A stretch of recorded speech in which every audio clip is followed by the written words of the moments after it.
남편이 은퇴하고 나서 하루 종일 집에만 있으면서 부인한테 이것저것 간섭하기 시작한 거예요. 부인은 35년 동안 혼자서 집안일 다 해왔는데 갑자기 남편이 옆에서 이것저것 지적하니까 스트레스가 엄청났다는 거예요. 나도 내 인생을 살고 싶다면서 이혼을 생각하고 있다고 하시더라고요. 30년, 40년 함께 살아온 부부가 60대에 와서 이혼하는 게 과연 현명한 선택일까요?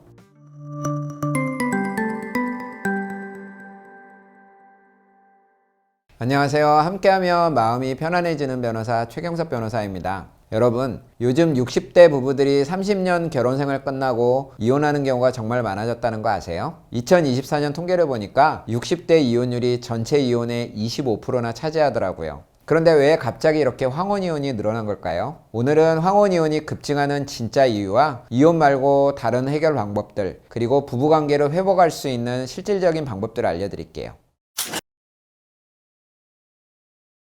제가 얼마 전에 상담받은 사례부터 말씀드릴게요. 올해 64세인 이모 씨 부부 이야기인데요. 결혼한 지 35년 됐는데 자녀들 다 키우고 이제 둘만 남았거든요. 남편은 작년에 은퇴했고 부인은 집에서 평생 살림만 해오셨어요. 그런데 문제가 생긴 거예요. 남편이 은퇴하고 나서 하루 종일 집에만 있으면서 부인한테 이것저것 간섭하기 시작한 거예요. 밥은 왜 이렇게 했냐? 청소는 왜 안 했냐? 이런 식으로요. 부인은 35년 동안 혼자서 집안일 다 해왔는데 갑자기 남편이 옆에서 이것저것 지적하니까 스트레스가 엄청났다는 거예요. 그리고 자식들이 다 커서 나가니까 집이 너무 조용하고 둘이서만 있으니까 오히려 더 어색하더래요. 애들 키울 때는 정신없어서 몰랐는데 이제 둘만 있으니까 우리가 얼마나 다른 사람인지 알겠다라고 하시더라고요. 특히 남편이 내가 평생 돈 벌어와서 너 먹여 살렸는데 라는 식으로 말하니까 부인이 완전히 화가 난 거예요. 나도 내 인생을 살고 싶다면서 이혼을 생각하고 있다고 하시더라고요. 자, 이 사례를 보면서 요즘 황혼이혼이 왜 이렇게 늘어나는지 정리해 드리겠습니다. 첫 번째, 베이비붐 세대들의 특징입니다. 지금 60대가 누구냐면 1960년대생들이에요. 이분들이 바로 1차 베이비붐 세대이거든요. 이 세대가 특별한 게 뭐냐면 일단 인구가 엄청 많아요. 그리고 한국 경제가 급성장할 때 같이 살아온 세대죠. 그런데 문제는 이분들이 너무 바쁘게 살아왔다는 거예요. 남편은 돈 벌기 바쁘고 부인은 애 키우기 바빠서 정작 부부로서 서로를 이해할 시간이 없었던 거예요. 그러다 60대가 되니까 갑자기 시간이 생긴 거죠. 그런데 보니까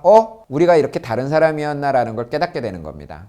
두 번째, 빈둥지 증후군과 은퇴남변 증후군들이 있습니다. 자식들이 다 커서 나가면 부부만 남게 되잖아요. 이걸 빈둥지 증후군이라고 합니다. 특히 부인들은 평생 자식 중심으로 살아왔는데 갑자기 자식들이 없으니까 허무함을 느끼는 거예요. 내가 뭘 위해 살고 있지라는 생각이 들면서 우울해지는 거죠. 그리고 남편이 은퇴하면 또 다른 문제가 생깁니다. 갑자기 하루 종일 집에 있으면서 부인한테 이것저것 간섭하기 시작하는 거예요. 이게 바로 은퇴 남편 증후군입니다. 부인 입장에서는 35년 동안 혼자 잘해왔는데 왜 갑자기 간섭하냐는 거죠. 그러면서 갈등이 시작되는 겁니다. 세 번째는 경제적으로 독립할 가능성이 생긴 겁니다. 예전에는 부인이 이혼하고 싶어도 경제적으로 어려워서 참고 살았어요. 그런데 요즘은 달라졌거든요. 연금 분할 제도가 생겨서 남편 연금의 절반을 받을 수 있게 됐습니다. 그리고 재산 분할도 받을 수 있고요. 특히 60대 여성들은 아직 일할 수 있는 나이예요. 요즘 식당이나 마트 같은 곳에서 일자리도 많고요. 그러니까 굳이 참고 살 필요 없겠다는 생각을 하게 되는 거죠. 그럼 이런 위기 상황에서 어떻게 해야 할까요? 이혼 말고 다른 방법은 없을까요? 첫 번째, 조론을 고려해 보세요. 조론이라는 게 있어요. 법적으로는 부부인데 각자 따로 사는 겁니다. 이게 별거와 다른 점이 뭐냐면 별거는 싸워서 헤어지는 건데 조론은 서로 합의하에 잠시 떨어져 사는 거예요.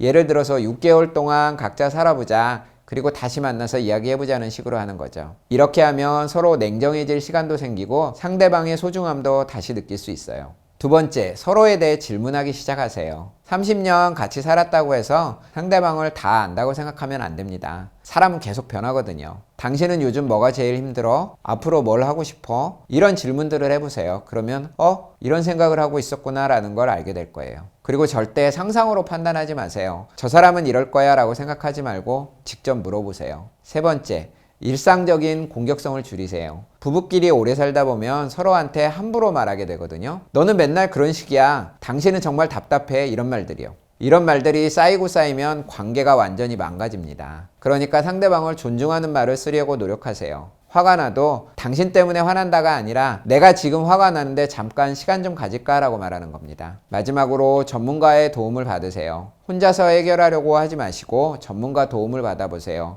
요즘 건강가정지원센터에서 무료 상담도 많이 해줘요. 제3자가 중간에서 도와주면 서로 감정적이지 않게 대화할 수 있거든요. 그리고 여러분이 못 보고 있는 부분들도 알려줄 수 있고요. 상담받는 게 부끄러운 일이 아닙니다. 요즘은 부부 상담 받는 분들 정말 많거든요.